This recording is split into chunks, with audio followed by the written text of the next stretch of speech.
Thank you very much. It's great to be here. Night of live theatre and television, and television is a very powerful tool.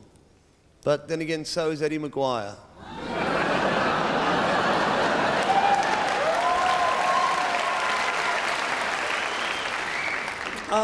As you know, I look after your best interests, and recently something has been confusing me and no doubt confusing you, and I've written a letter to the appropriate person, and I'd like to read it to you now.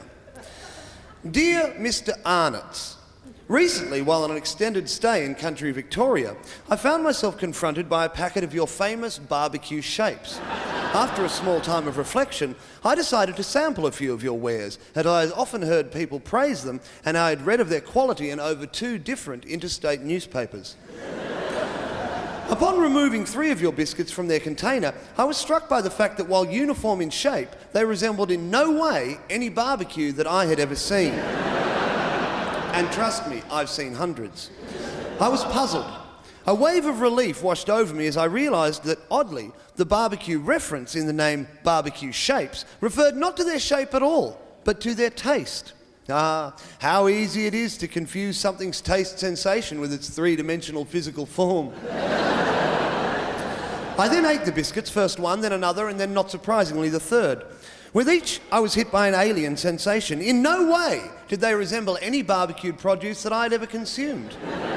Rather than make a snap judgment, I sent a chap out to bring me 43 different kinds of animal, many of which are both difficult and illegal to kill.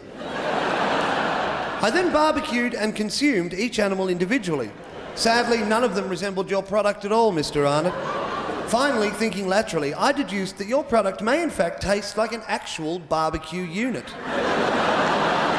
I then consumed a portion of my own 6-burner barbecue, using a method I learned from a wealthy but insane South African gentleman. It tasted of steel, plastic, and the grease of 43 different animals, but sadly, not of your product at all. Mr. Arnott, there has been an injustice here. A mistake has been made re your barbecue shapes, and as a fellow man of breeding, I beg you to redress this imbalance. There is no judgment involved here, for as we all know, the barbecue is a wily beast, and one that is at times quite difficult to define. I remain your friend, Gregory Fleet Esquire, CEO, Fleet Industries. Thank you very much. Good night. Have a great festival. Peace.